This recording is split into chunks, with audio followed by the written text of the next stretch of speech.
प्यारे बच्चों नमस्कार। 10वीं कक्षा की विज्ञान के चैप्टर विद्युत के तीसरे लेक्चर में आपका स्वागत है। इस लेक्चर में हम पढ़ेंगे कि ओम का नियम क्या होता है, प्रतिरोध की परिभाषा पढ़ेंगे, प्रतिरोध के बाद प्रतिरोध की इकाई 1 ओम को परिभाषित करेंगे। इसके अलावा प्रतिरोध का कारण क्या होता है ये भी हम जानेंगे। इसके अलावा बहुत सारी चीजें जो हमारे एग्जामिनेशन पॉइंट ऑफ व्यू से इम्पोर्टेंट है इस चैप्टर में हम करेंगे। तो सबसे पहले ये समझते हैं कि ओम का नियम क्या होता है। अब देखिए, मान लीजिए हमारे पास एक ये चालक है और इस चालक में से विद्युत धारा प्रवाहित करने के लिए हमने क्या किया, एक बैटरी जोड़ दी है, एक सेल जोड़ दिया है, एक सेल या बैटरी जोड़ दी है। उसके बाद विद्युत धारा अगर हमें मापनी है तो हम क्या करेंगे, एक एमीटर जोड़ेंगे। ओके, अब इसके 2 बिंदु ले लेते हैं। इन दोनों बिंदुओं में से जो बह रही विद्युत धारा को कौन मापेगा, एमीटर मापेगा। और यहाँ विभवांतर कितना है इन दोनों बिंदुओं के बीच में, तो यहाँ पर हम एक वोल्ट मीटर लगा देते हैं, वो इन दोनों बिंदुओं के बीच का विभवांतर माप देगा। ओके, तो यदि हम यहाँ पर कुछ ऐसे अरेंजमेंट लगा दें जिससे हम इसमें से बह रही विद्युत धारा को कम ज्यादा कर सकें, ऐसे हमारे पास युक्ति होती है, हम इसी लेक्चर में लास्ट में जिक्र करेंगे। तो उसके द्वारा अगर हम यहाँ पर विद्युत धारा बढ़ा दें, विद्युत धारा बढ़ाएंगे तो हम इससे वोल्ट मीटर से देखते हैं कि विभवांतर भी बढ़ जाता है। देखिए, जैसे जैसे विद्युत धारा की रीडिंग बढ़ती है ऐसे ऐसे विभवांतर की रीडिंग भी बढ़ती जाएगी। ओके, और जैसे जैसे विद्युत धारा कम होती जाएगी विभवांतर भी कम होता जाएगा। ओके, तो कहने का अर्थ ये है कि अगर किसी परिपथ में किसी चालक के थ्रू बह रही विद्युत धारा का मान अगर बढ़ता है तो विभवांतर का मान भी बढ़ेगा, विद्युत धारा का मान घटेगा तो विभवांतर का मान भी घटेगा। और यही बात क्या है, ओम का नियम है और कुछ नहीं है।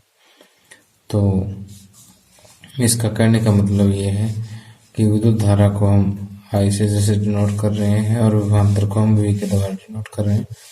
तो विभवांतर जो है, किसी चालक की सिरों के बीच का विभवांतर जो है, उसमें से बह रही विद्युत धारा के अनुक्रमानुपाती होता है। अनुक्रमानुपाती का मतलब यही होता है कि अगर ये वाला बढ़े तो ये बढ़े, ये घटे तो ये भी घटे। ओके, ठीक है। अब देखिए, अनुक्रमानुपाती और व्युत्क्रमानुपाती हम बार बार यूज करेंगे, इसलिए मैं पहले बीच में थोड़ा सा बता देता हूँ आपको कि मान लीजिए हमारे पास 2 राशियां हैं ए और बी। अगर बी बढ़े तो ए भी बढ़े, बी घटे तो ए भी घटे, तब ये निशान अनुक्रमानुपाती कहलाता है। और अगर मान लीजिए कि आगे बी के बजाय 1/b है और बी फिर ये निशान है, तो अब इसका मतलब चेंज हो जाता है कि अगर बी बढ़ा तो ए घटेगा और बी घटेगा तो ए बढ़ेगा। अब यही निशान व्युत्क्रमानुपाती कहलाता है। ओके, तो अगर मान लीजिए आगे सीधा लिखा हो तो ये अनुक्रमानुपाती है और 1/, में लिखा हो तो व्युत्क्रमानुपाती है। ठीक, तो यहाँ पर ये चीज याद रखें, हम कई जगह प्रयोग करेंगे इन चीजों को। तो यहाँ पर देखिए कि विद्युत धारा जो है विभवांतर के अनुक्रमानुपाती है, और ये जो अनुक्रमानुपाती का निशान है इसको हम बराबर में बदल सकते हैं, लेकिन बराबर में बदलते समय हमें एक शिथिर अंक लगाना पड़ता है, शिथिरांक लगाना पड़ता है। तो V = R/I, ये जो है ओम के नियम की मैथमेटिकल एक्सप्रेशन है, इसे भी आपने याद रखना है। तो आइए चलो हमें नोट्स अपने कैसे प्रिपेयर करने वो देख लेते हैं कि ओम के नियम के अनुसार एक विद्युत परिपथ में धातु के तार के 2 सिरों के बीच का विभवांतर उसमें से प्रवाहित होने वाली विद्युत धारा के समानुपाती होता है। समानुपाती या अनुक्रमानुपाती एक ही बात है। परंतु तार का तापमान समान रहना चाहिए, क्योंकि अगर ताप चेंज हो गया तो इसका ये अनुक्रमानुपाती नहीं रहेगा, फिर कुछ और आ जाएगा। तो ये चीज आपने लिखनी जरूरी है कि ताप क्या रहना चाहिए, समान रहना चाहिए। तो दूसरे शब्दों में या मैथमेटिकली वी देखिए कि V is directly proportional to I, या V समानुपाती है I के। अब इस समानुपाती के निशान को हम बराबर के निशान में बदलेंगे तो एक स्थिरांक लगा देंगे, V is equal to I into R। R यहाँ पर नियतांक या स्थिरांक है, या फिर हम इसको ऐसे भी लिख सकते हैं V अपॉन I बराबर R। ओके, ठीक। तो ये दोनों एक्सप्रेशन क्या है, ओम के नियम की ही एक्सप्रेशन है। और यहाँ पर R क्या है, एक नियतांक है या स्थिरांक भी इसको हम बोल देते हैं,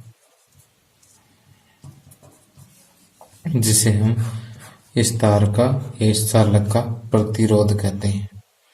ठीक, अगर हमें I और V के बीच में ग्राफ ड्रा करना पड़ जाए तो वो ग्राफ कैसा आएगा,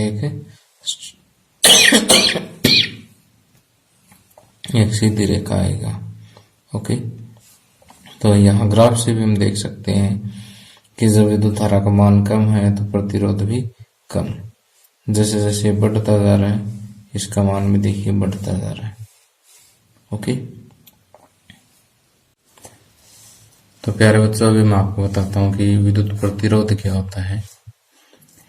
तो जैसे अभी अभी हमने ओम के नियम में पढ़ा था कि किसी चालक में से बह रही विद्युत धारा अगर I माने और इस चालक के दो सिरों के बीच का विभवांतर हम V माने, तो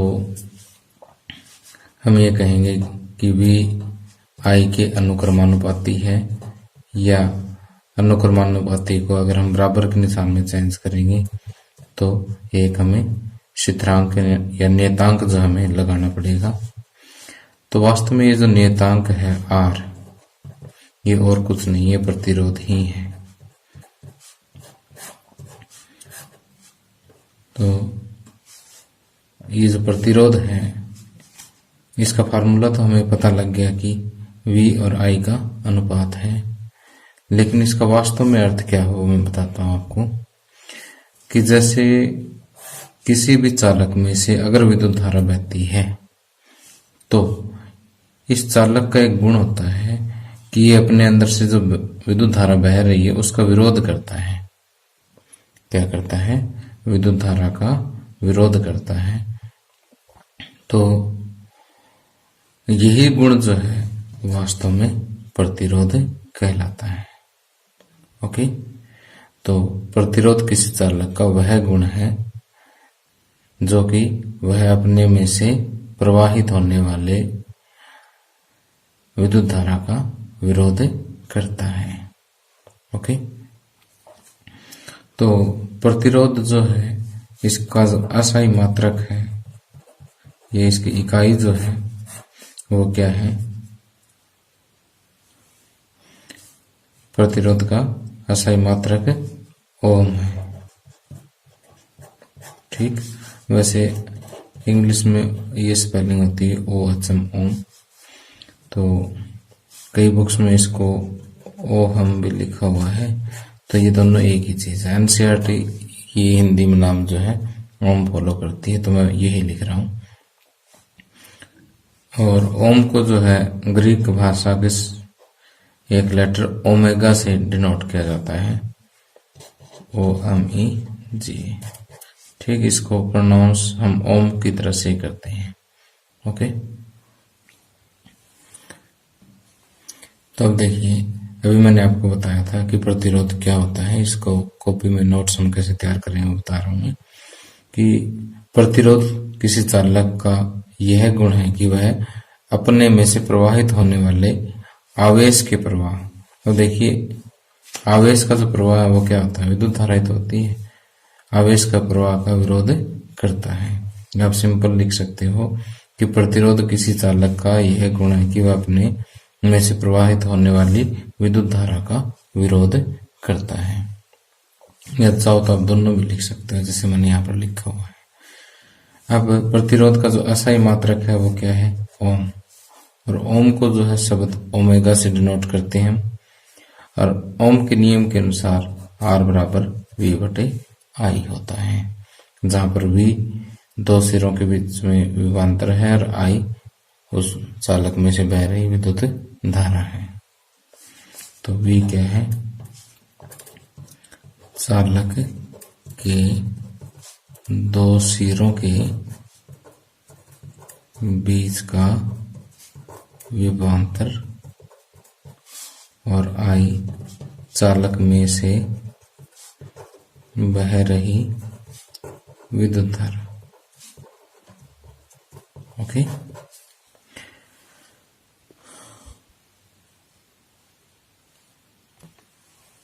तो अभी मैंने आपको बताया था कि प्रतिरोध की इकाई क्या है? ओम है। प्रतिरोध की इकाई क्या है? ओम। अब एक ओम को अगर हमें परिभाषित करना हो तो जैसे मैंने आपको बताया था कि किसी भी भौतिक राशि की इकाई को अगर परिभाषित करना हो तो उस भौतिक राशि का हम क्या देखेंगे? सूत्र देखेंगे। और बेस्ट तरीका यही है कि उसकी सूत्र से ही उसकी इकाई को परिभाषित करें। तो R बराबर क्या होता है? V बटे I। ओके, अब R 1 ओम कब होगा? जब V 1 वोल्ट हो और I क्या हो? 1 एम्पियर हो। तो यहां से हम इसको परिभाषित करेंगे कि यदि एक चालक के दो सिरों के बीच का विभवांतर कितना हो? 1 वोल्ट हो, तब उसमें से अगर बह रही विद्युत धारा का मान 1 एम्पियर है तो इस चालक का प्रतिरोध कितना होगा? 1 ओम होगा। ठीक, तो ये हम लिख देते हैं। यदि किसी चालक के दोनों सिरों के बीच विभवांतर 1 वोल्ट है तथा उसमें से 1 एम्पियर विद्युत धारा प्रवाहित होती है, तब चालक का प्रतिरोध 1 ओम होता है। ओके, हम देखिए कि प्रतिरोध का कारण क्या होता है। कि प्रतिरोध हम जान चुके हैं क्या होता है कि अगर किसी चालक में से विद्युत धारा बह रही हो तो चालक का वह गुण जो इसमें से बह रही विद्युत धारा का विरोध करे वो प्रतिरोध होता है। तो आखिर एक चालक के अंदर ऐसा क्या होता है कि जो अपने अंदर से बह रही विद्युत धारा का विरोध करता है? आखिर वो गुण क्यों आया, उस पर हम विचार करते हैं। तो देखिए, इस चालक को मैं थोड़ा सा बड़ा बना लेता हूँ। ये आपको पता है कि चालक में क्या होता है कि परमाणु होते हैं और उसके जो बाहर वाले कक्ष के जो इलेक्ट्रॉन होते हैं वो घूमने के लिए फ्री होते हैं, यानी इसके साथ इतने अच्छी तरह से टाइट यानी कम आकर्षण बल से जो बंधे हुए होते हैं, जिसको हम फ्री इलेक्ट्रॉन कहते हैं। अगर इलेक्ट्रॉन फ्री होंगे तो ये चालक होगा, अगर इलेक्ट्रॉन फ्री नहीं होंगे तो चालक नहीं होगा। तो वो पदार्थ जो है वो चालक नहीं होगा।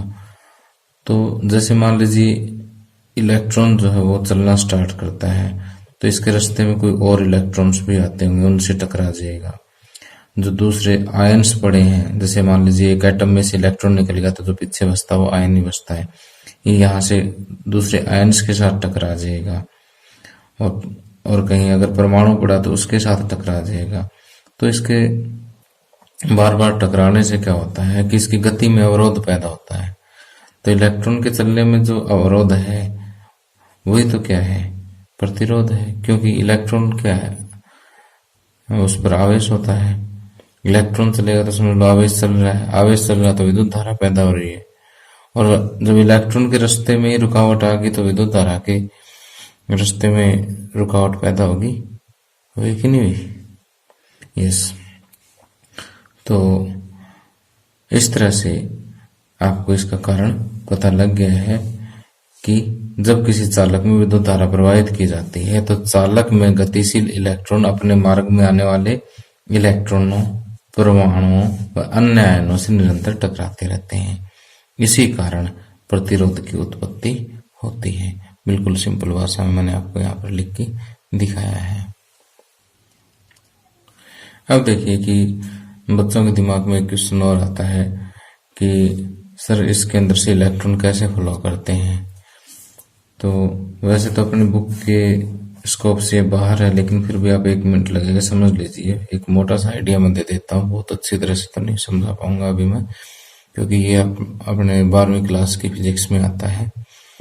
तो जैसे यहाँ पर इलेक्ट्रॉन जो है, आप ये मान के चलिए कि एक एटम ने अपना इलेक्ट्रॉन अगले पे ट्रांसफर कर दिया, तो यहाँ से पिछले से इसके पास ट्रांसफर हो जाता है। इस तरह से इलेक्ट्रॉन जो है एक एटम से दूसरे एटम पर जंप मारता हुआ चलता है।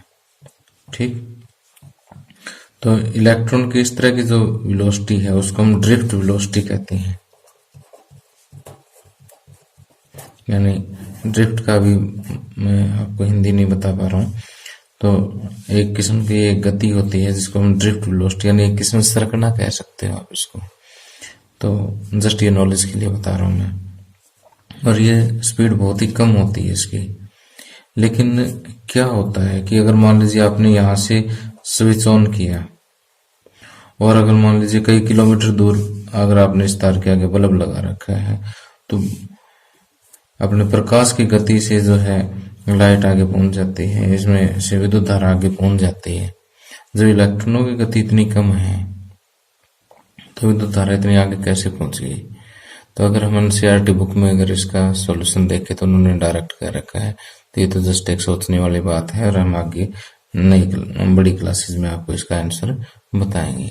लेकिन मैं आपको यहाँ बता देता हूँ कि जैसे एक मोटा सा आइडिया ये है कि यहाँ से जैसे एक इलेक्ट्रॉन बैटरी के नेगेटिव ने इसको दिया, इसने अगला इसको तुरंत दे दिया, इसने अगला तुरंत दे दिया, और ये लाइट की स्पीड से जो सबसे आगे वाला का इलेक्ट्रॉन है वो आगे पहुंच जाएगा।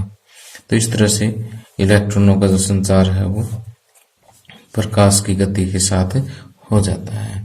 तो विद्युत धारा की जो स्पीड है वो भी लगभग वही होती है जो प्रकाश की स्पीड होती है। ठीक है, तो ये चीजें मैंने जस्ट आपको नॉलेज के लिए बताई है, तो इनके नोट्स वगैरह प्रिपेयर करने की जरूरत आपको नहीं है। लेकिन ये प्रतिरोध का कारण जो है ये आपके सिलेबस में ये कर लेना आप। देखिए इस लेक्चर के लास्ट में मैं आपको 2 छोटी छोटी बातें और बता देता हूँ कि जैसे ओम्स लॉ से हमने पढ़ा V बराबर I गुना R, या फिर यहाँ से अगर हम I की वैल्यू निकालें तो I बराबर V बाई R। तो अगर इस फार्मूले से हम ये देखें कि अगर किसी स्रोत की वोल्टता अगर सेम रहे, तो अगर हम R को बदल दें तो I भी बदल सकता है। यानी अगर किसी परिपथ का अगर आप प्रतिरोध बदल दोगे, बैटरी सेम रखो, तो भी यहाँ पर करंट बदल सकता है, विद्युत धारा बदल सकती है। तो बहुत सारे परिपथ ऐसे होते हैं, बहुत सारे हमें डिवाइसेस ऐसे यूज करने होते हैं जहां पर हमें बार बार विद्युत धारा बदलने की जरूरत पड़ती है। विद्युत धारा बदलने के लिए हमें क्या है कि हमें प्रतिरोध बदलना होता है। तो यहाँ देखिए कि स्रोत की वोल्टता को बिना बदले अगर हमें विद्युत धारा को नियंत्रित करनी होती है, तो हम एक अवयव का यूज करते हैं जिसे हम परिवर्ती प्रतिरोध कहते हैं, वेरिएबल रेजिस्टेंस कहते हैं, यानी जिसका मान बदलता रहे। ओके, अगर प्रतिरोध का मान अगर हम बदल सकते हैं अपने अकॉर्डिंग, तो यहाँ पर विद्युत धारा भी अपने आप नियंत्रित हो जाएगी। तो देखिए हम इसे कैसे लिखेंगे कि स्रोत की वोल्टता में बिना कोई परिवर्तन किए परिपथ की विद्युत धारा को नियंत्रित करने के लिए उपयोग किए जाने वाले अवयव को परिवर्ती प्रतिरोध कहते हैं। और आमतौर पर किसी परिपथ का प्रतिरोध बदलने के लिए हम एक सामान्य सी युक्ति प्रयोग करते हैं जिसे हम क्या कहते हैं, धारा नियंत्रक कहते हैं। तो देखिए धारा नियंत्रक कैसे बनता है। जैसे मान लीजिए हमारे पास एक बैटरी है, ये एक सेल है, ये धारा नियंत्रक का सिंबल होता है। इसे बैटरी के साथ ऐसे जोड़ा जाता है। तो यहाँ से एक कनेक्शन ऐसे ले लिया, ये हमारा मेन प्रतिरोध हो गया जिसके थ्रू हमको स्टडी करना चाहते हैं। मान लीजिए कि ओम लॉ ही हम स्टडी कर रहे हैं, और एक मिनट में सर्किट ड्रा कर लेता हूँ, उसके बाद आपको समझाता हूँ। देखिए कि ये हमारे पास कोई प्रतिरोध है और इसके सिरों के बीच का विभवांतर हम किससे मापेंगे? वोल्टमीटर से मापेंगे। देखिए समांतर क्रम में जोड़ दिया। आगे यहां से हम विद्युत धारा मापेंगे एमीटर से, ठीक। तो हमें ओम्स लॉ की स्टडी करने के लिए बार बार क्या है, विद्युत धारा का बदलाव करना पड़ेगा। विद्युत धारा का बदलाव करने के लिए हमें जो है एक ऐसी युक्ति की जरूरत पड़ेगी जिससे यहाँ पर प्रतिरोध बदल जाए। तो ये जो धारा नियंत्रक है इसका प्रयोग करेंगे। ये धारा नियंत्रक का सिंबल होता है ऐसे यूं करके, ये तो प्रतिरोध का सिंबल होगा। इस पे अगर आप ऐसे एरो लगा देते हो तो धारा नियंत्रक का सिंबल होगा। जैसे प्रैक्टिकली भी इस एरो को अगर हम आगे पीछे करते हैं तो यहाँ से ये प्रतिरोध बदले, ये प्रतिरोध बदलेगा तो धारा भी बदल जाएगी। ओके, तो इस एमीटर की रीडिंग बदलेगी, इसकी बदलेगी, फिर आप क्या करेंगे, ग्राफ खींचते हैं। तो ये तो मैंने आपको यहाँ पर समझाया है कि हमें धारा नियंत्रक की जरूरत क्यों पड़ती है एक एग्जाम्पल के थ्रू।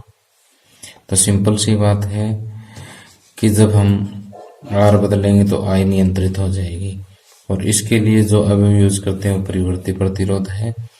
और जनरली प्रतिरोध को बदलने के लिए जिस युक्ति का हम प्रयोग करते हैं वो क्या होता है, धारा नियंत्रक होता है। तो प्यारे बच्चों, इसी के साथ ही लेक्चर समाप्त होता है। अगले वीडियो लेक्चर में हम ये देखेंगे कि किसी चालक का प्रतिरोध जो है वो किन किन फैक्टर्स पर डिपेंड करता है, और विद्युत प्रतिरोधकता और विद्युत चालकता जो है काफी इम्पोर्टेंट टॉपिक्स हैं, इनके बारे में पढ़ेंगे। फिर जो हमने अभी ओम्स लॉ वगैरह में जो सूत्र पढ़े हैं और आगे जो विद्युत प्रतिरोधकता का जो सूत्र पढ़ेंगे उन पर आधारित संख्यात्मक प्रश्नों को हल करेंगे।